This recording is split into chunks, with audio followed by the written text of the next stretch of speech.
हम्म। सभी साध संगत को वाहिगुरु जी का खालसा, वाहिगुरु जी की फतेह।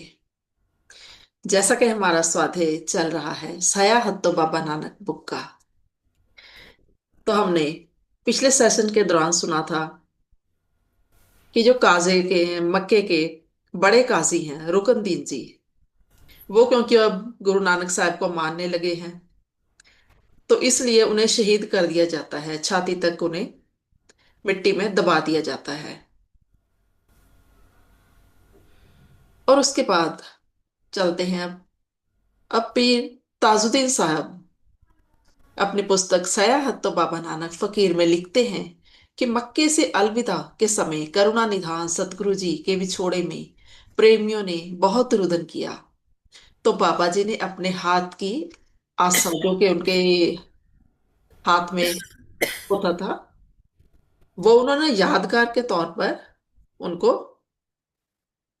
दिया। और उन्होंने कहा कि ये आशा जो है, ये ईश्वरी मेहर जानना, और ताकीद की उन्होंने कि ये जो आशा है इसमें परमात्मा के दर्शन और सिद्धि का राह है। इस आशे का जिक्र पीछे भी आ चुका है, और जो अरब की जनता है वो इस आशे के दर्शन को अपनी मुक्ति समझती है। और मक्के के नजदीक ही के अमरा नाव का शहर है, जहां का इमाम जाफर, जो इस्लामी दुनिया के पेशवा माने जाते थे, उनके पुत्र इमाम गुलाम कादर को उन्होंने ज्ञान दिया बाबा जी ने। और बहुत सारी चर्चा के बाद अरब देश में तौहीद का प्रचार करने की ताकीद की। इमाम ने अपनी मस्जिद, जो कि उनके जद्दी बुजुर्गों की थी, उस मस्जिद में अमरे के लोग नमाज पढ़ा करते थे, तो गुरु जी की याद में उसने वक्फ कर दी वो, जहां पर निरोल गुरु जी की भक्ति होने लगी। तो इससे क्या हुआ, शहरी जो मोमन थे उनको नमाज पढ़ने के लिए और मस्जिद बनवानी पड़ी। इस स्थान का जो नाम है वो है मस्जिद वली ए हिंद। इमाम जाफरी साहब, इमाम साफी साहब, इमाम कमालदीन और जमालदीन साहब भी ये शक्ति देखकर हैरान हो गए। इनमें से इमाम जाफर ने हजूरी में आकर प्रेम से बानी सुनी, तो बाबा जी ने अरबी में उचारा, नहम हफ्त चाहर दाहा सलामा वा रुबथा निजोत अले रुब्या वला इलाह वा तुम कानू ले इलाहा ला नब्यू जया वाला वाहे बथा नाजला। इसका भाव ये है कि 9 खंड, सप्तदीप, 14 तबक, 3 गुणों का प्रताप है। हिंदू विचार के 4 वेदों ने 4 वर्णों में मानव मात्र को बांटा है। अल्लाह वालों के अनुसार अल्लाह एक है जिसकी कोई बराबरी नहीं हो सकती। अल्लाह ने अपने नबी तक ही इल्हाम सीमित नहीं किया, और ना ही वो किसी का आभारी है। और फिर समेत वहां के बादशाह के सभी गुरु साहब के चरणों में आ लगे, और उनको भी बख्शिशें प्राप्त हुई। मदीना इस्लाम का बहुत ही प्रसिद्ध जो है स्थान है। यहीं पर हजरत साहब ने आखिरी दिन अपने बिताए थे, और यहीं पर आखिरी श्वास उन्होंने ली थे। मदीने में हजूर को आखिरी नबी तस्लीम किया गया, और पैगंबरों की तरह उनकी पूजा होने लगी। हजूर ने यहाँ पर 27 दिन इंसानी सिद्धांत का प्रचार किया, और चलते समय इमामों से, वहां के जो इमाम थे, पीर थे, उन्होंने निशानी मांगी गुरु साहब से। तो हजूर ने अपनी दूसरी खड़ाओं जो उनके पाँव में थी वो उनके हवाले कर दी, जिनके अभी तक सभी लोग दर्शन वहां पर करते हैं। और वहां पर अब आगे चलते हैं, आगे कहते हैं कि कूफा शहर, जो कि फुरात के नजदीक ही बहुत ही खूबसूरत और पुराना शहर है। ये शहर हजरत मोहम्मद साहब के बड़े बुजुर्गों में से इमाम माफिया का जद्दी स्थान है। और यहाँ पर ही जजद ने हजरत अली के पुत्र हुसैन को पूरे कुटुंब के साथ शहीद कर दिया था। इस स्थान का जो नाम है वो करबला करके प्रसिद्ध है। और शहर से दक्षिण की ओर है, इसके नजदीक ही कब्रिस्तान में नानक वली हिंद के नाम से एक बहुत ही सुंदर सा मंदिर है। जहां पर 3 महीने कुछ दिन रहकर गुरु नानक साहब ने जीवों का उद्धार किया था। इस शहर में इमाम माविया की औलाद काफी ज्यादा गिनती में यहाँ पर है वो। नानक वली हिंद नाम के स्थान के पुजारी होने का जो मान है वो भी इसी अंश को है। अब आगे सफरनामे के कर्ता जी मतलब ताजुद्दीन जी लिखते हैं कि बाबा जी कब्रों में बैठे हुए कीर्तन की धुन में वहां पर मस्त थे। अनेक लोग वहां पर आ रहे थे और उनके दर्शन कर रहे थे। तो एक माई एक रोज की सत्संगन थी जिसका नाम था सलीमा। वो चुपचाप आकर एक कोने में बैठ जाती थी और आत्मिक आनंद में जुड़कर फिर चली जाया करती थी। वो कभी कभी बाबा जी के लिए भोजन भी लाती थी और प्रेम से उनको छकाती थी। बहुत नेक और भजन करने वाली वो औरत थी।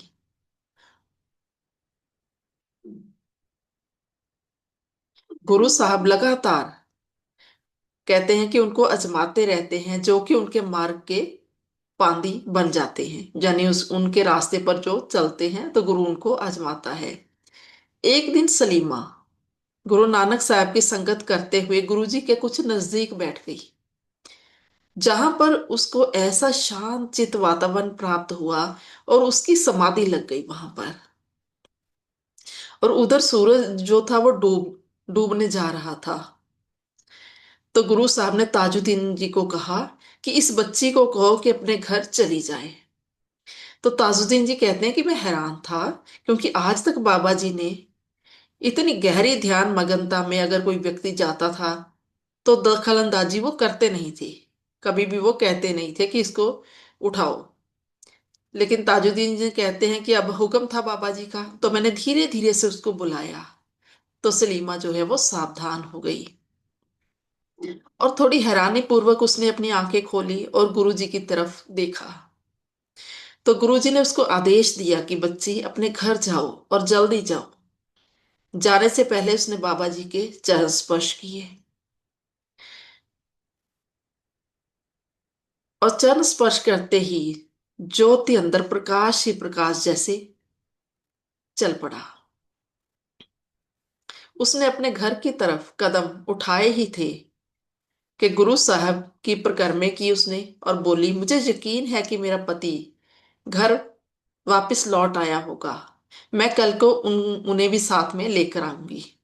तो बाबा जी कहते हैं, बच्ची याद रखना, अडोल रहना, अल्लाह से प्राप्त हुई खुशियों को सही तरह से हंढाना, कैसी भी हालत हो तुम अडोल रहना। तो ये सुनकर सलीमा झुकी और चल पड़ी। और जब वो अपने घर जाती है तो उसका जो खामंद है, उसका पति, उसके चारों तरफ जो लोग हैं वो इकट्ठे हुए तरह तरह की बातें कर रहे हैं। अब वो देख रही थी कि उसने वो जो लोग थे आसपास इकट्ठे हुए तो उन्होंने उसके पति की जो कान है वो भर दिए हैं तरह तरह की बातों से। तो उसके पति ने उसकी तरफ बहुत ही कौड़ी सी आंखों से घूर कर देखा। लेकिन सलीमा ने अदब में आकर उनको स्वागत किया और धीरज और सहनशीलता से उसने भोजन तैयार किया और छकने के लिए कहा अपने पति से। तो उसका पति बोला कि मुझे पता चला है कि तुमने अपनी शर्म गैरत मेरे पीछे से मिट्टी में मिला दी है। तो वो बोली, पतिदेव आपकी इज्जत मैंने मिट्टी में मिला दी है। और फिर वो आगे कहती है कि बल्कि मेरे सिदक का ये नतीजा है कि आप सही सलामत घर पहुंच गए हो, नहीं तो आप मिस्र की अदालत में कत्ल के बदले कत्ल हो जाते। तो अब जैसे ही उसने ये बात कही तो उसका जो पति है, खामद है, वो हैरान होकर बोला कि सलीमा, मिस्र की बात का तुम्हें किस तरह से पता है? मैंने तो अपनी तरफ से घर में भी कोई खबर नहीं भेजी कि खामखा फिक्र हो जाएगा, तो इतनी दूर से ये बात मेरे साथ क्या हुई वहां पर तो तुम्हें कैसे पता चला? तो सलीमा कहती है, मुझे सब कुछ पता है कि आप मिस्र से घर में लौटे थे और धरती में से सोने की 500 मोहरें जो है वो निकाल कर ले गए थे और आपने माजिद को वो जो मोहरें हैं वो दी थी। तो उसका खामद बोला तब भी मैंने अपनी कैद का, जमानत का या कोई और बात का जिक्र तुमसे नहीं किया था। मैं चुपचाप आया था और वापस चला गया था। सच सच बताओ सलीमा, तुम्हें इस सारी कहानी का कैसे पता चला? क्योंकि ये तो बहुत ही गुप्त बात है, मैंने किसी को भी नहीं बताई। तो सलीमा बोली, पतिदेव, आप पहले खाना खाइए, मैं बाद में आपको सब कुछ बताऊंगी। तो उसका खावंद बोला, प्यारी सलीमा, तुम्हारी इस बात ने मुझे हैरान कर दिया है। तुम मुझे समझाओ कि कौन है जो तुम्हें बता कर गया है। तो सलीमा बोली, मालिक, पहले आप ये बताइए कि आपको मिस्र की कचहरी में पेश होने की जरूरत क्यों पड़ी? तो उसका पति कहता है कि मेरे ऊपर अचानक से एक मुसीबत आ पड़ी थी। तो उस दरबार में से मेरी जमानत एक नेक बंदे ने दी थी, नहीं तो मैं यहां पर आ ना सकता दोबारा से। तो सलीमा हंसकर बोली कि वो जमानती कौन थे और तुम्हारे साथ क्या हुआ था। तो उसका पति अब बताता है पूरी कहानी। वो कहता है कि मिस्र शहर से बाहर सुबह की नमाज पढ़कर अमृत वेला था। मैंने अपने काफिले के साथ कूच किया। तो मिस्र शहर के बाहर से गुजरते हुए एक बाग के पास से हम लोग गुजरे। तो वहां पर उनके ऊंट का नाम था बागड़ी। एक ऊंट था, ऊंट का नाम था। तो उसने कहा कि उस ऊंट ने क्या किया, सेबों के वहां पर काफी पेड़ लगे हुए थे। उसने एक पेड़ की टहनियों को, पत्तों को अपने मुंह में डाल लिया और तोड़कर वो उसकी टहनियां खा गया। तो वो जो बाग का मालिक था, जो कि बुजुर्ग था काफी, वो दौड़कर बाग से बाहर निकला और गुस्से में लाल पीला हो गया। वो उसने जोर से ऊंट के ऊपर पत्थर मारा, जो कि ऊंट की पुड़पुड़ी, मतलब माथे के साइड पे जाकर लगा। तो साथ ही साथ क्या हुआ, उस ऊंट के प्राण निकल गए। तो उसका पति कहता है कि सलीमा, तुम्हें तो पता ही है, ये ऊंट जो है कम से कम 50 ऊंटों का बाप था और बड़ा पुराना ऊंट था। तो उसकी जो मौत है वो मुझसे जरी नहीं गई। तो वहीं से मैंने क्या किया, एक पत्थर उठाकर, वही पत्थर उस बूढ़े के सर में मारा। तो क्या हुआ, अब वो बूढ़ा जो था वो मर गया उस पत्थर से। और उसके मरते ही वो कहता है कि मैंने अपने काफिले को बड़ी तेजी से दौड़ाया कि वहां से भाग जाऊं, लेकिन उस बूढ़े के जो पोतरे थे, उन्होंने आकर उसको घेर लिया, सलीमा के पति को, और पकड़कर उसे अमीर मिस्र की कचहरी में जाकर पेश किया और फिर खून का बदला खून लेने का दावा कर दिया। तो उसका पति कहता है कि सलीमा, इस समय कोई पीर फकीर वली औलिया पैगंबर ऐसा नहीं होगा जिसको मैंने याद ना किया हो। मतलब मैंने सभी को उस वक्त याद किया कि मुझे बचा लो। तो बादशाह ने मुदइयों से कहानी सुनी उनसे कि क्या हुआ था, और फिर हुक्म दिया कि तुमने अब सब कुछ सुन ही लिया है। तो उसका पति कहता है कि हाँ बादशाह सलामत, मैंने सब कुछ सुन लिया है। लेकिन इनके दादे ने मेरा खूबसूरत ऊंट पत्थर मार मार के मार दिया था, इसलिए अपने प्यारे ऊंट की मृत्यु को ना बर्दाश्त करते हुए मैंने वही पत्थर उठाकर इनके जो है दादा को मारा था। बादशाह सलामत, एक तरफ मेरा ऊंट भी तड़प तड़प कर मरा था और दूसरी तरफ इनका जो बूढ़ा दादा था वो भी मर गया। या अमीर, मेरा ऊंट बहुत कीमती था। तो बादशाह बोले कि अगर ऊंट मार दिया गया था तो तुमने अदालत में आना था और ऊंट की कीमत का दावा करना था, जो कि फिर इंसाफ से तुम्हें दिलाई जा सकती थी उनसे। अब तो कत्ल का बदला कत्ल ही होना पड़ेगा। अगर कोई उज़र है तो कर सकते हो, अगर कोई तुम्हारी मतलब विनती है तो वो कर सकते हो।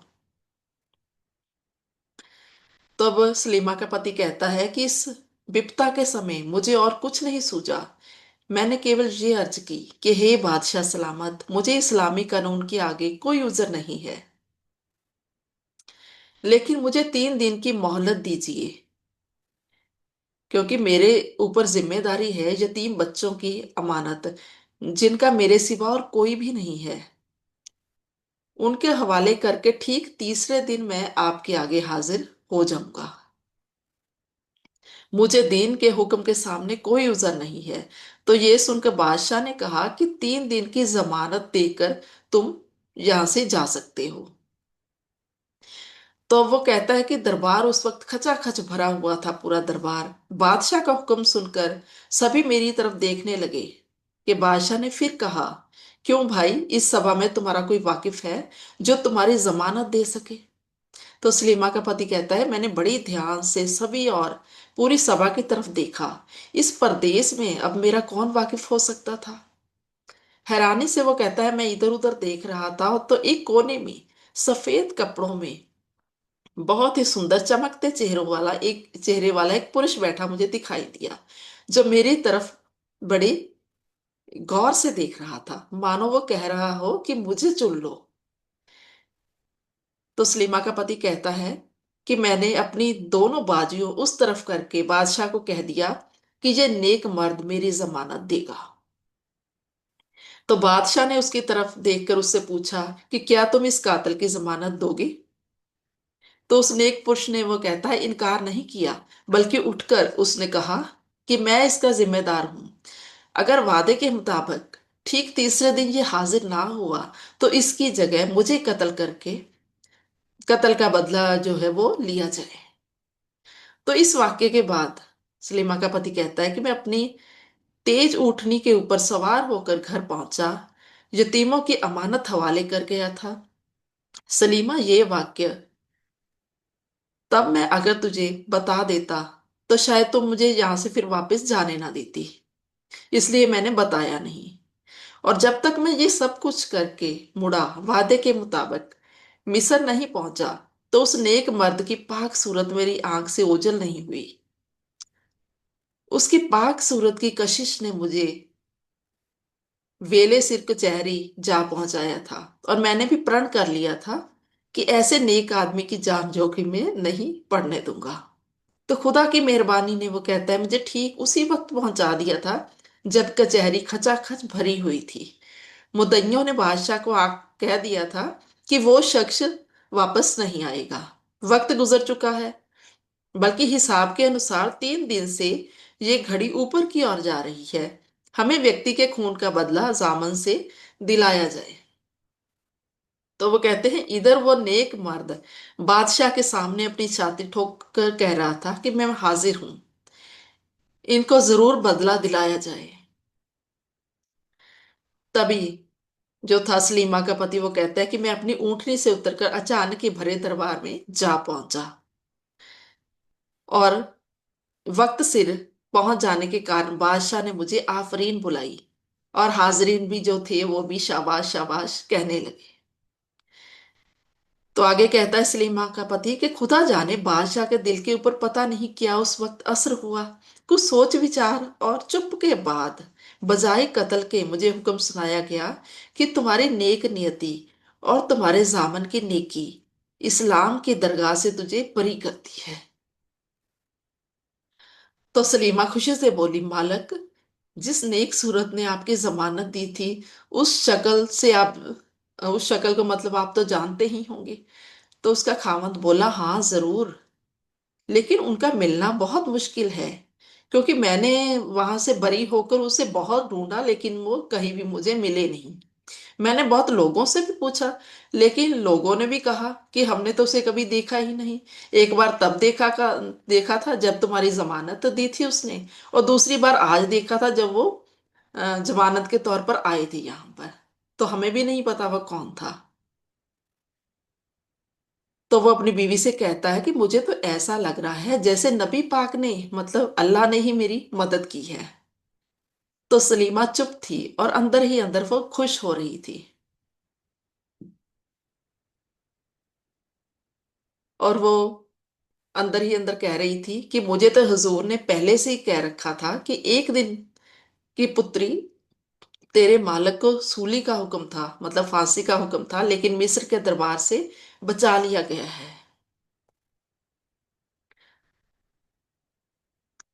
तो इसी धुन में वो याद करते करते ना, क्योंकि उसे तो सभी वाक्य पता था, क्योंकि बाबा जी ने उसे पहले ही, सलीमा ने सब कुछ सलीमा को बता दिया था।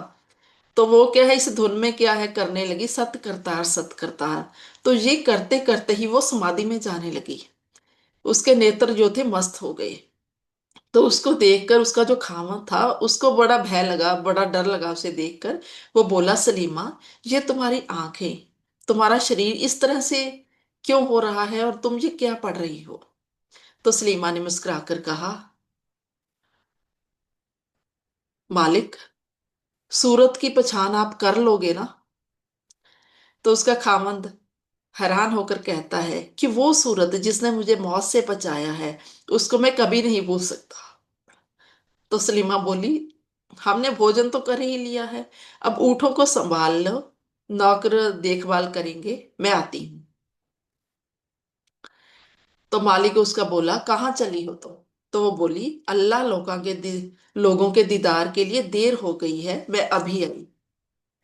तो उसका जो खामद है अब लाल पीला हो गया ये बात सुनकर। वो बोला, खबरदार, तुम नहीं जा सकती। मैं तुम्हारी बहुत बातें सुन चुका हूं। सच सच बताओ, वो फकीर कौन है? मुझे बताने वालों ने ये बताया है कि वो कोई हिंदी है। तो सलीमा बोली, हाँ, वो हिंदी है। मैं चाहती हूँ कि आप भी चलो और उनके दीदार करो। तो उसका खामंद गुस्से में बोलता है कि मैं काफरों के दीदार करूं, हरगिज नहीं। मेरा भरोसा खुदा और उसके नबी पाक के अलावा और किसी पर नहीं बैठ सकता। जिस नबी करीम ने आगे जाकर सफायत करनी है, मेरा पूरा भरोसा है कि मिस्र में भी वही मेरे पास आए थे। तो सलीमा घबरा कर कहती है कि आपकी जेब में कोई जहरीली चीज है, देखना, अपनी जेब में हाथ मत डालना। तो उसका पति बोला, क्या है मेरी जेब में? तो ये कहकर जब वो अपनी जेब में हाथ डालने लगा तो सचमुच बिच्छू ने उसकी उंगली के ऊपर डंक मार दिया और उसकी चीखें निकल गई। तो सलीमा दौड़कर अपने मालिक की जहरीली उंगली पकड़कर मुंह में उसने डाल लिया, जोर से उसने चूसा जहर, और वो पी गई पूरा जहर। तो उसका जो खामद है वो हैरान होकर कहता है, सलीमा, तुम तो मंत्र जानती हो, अब मेरी सारी पीड़ा एकदम से दूर हो गई है। तो सलीमा बोली, मैं कोई जंतर मंतर नहीं जानती, ये सारी मेहर उन अल्लाह लोगों की है जिनसे आप मुझे मिलने से रोक रहे हो। तो उसका खामंद कहता है, अच्छा, अगर वो इतने ही पहुंचे हुए हैं, इतने ही करने वाले हैं कि जिन्होंने तुझे इतनी करामाती शक्ति दी है। तो सलीमा बोली, नहीं, ये करामात नहीं, मेहर है। मैं केवल उनका ध्यान करके आपकी उंगल मैंने चूसने का यत्न किया, तो ये मेहर है।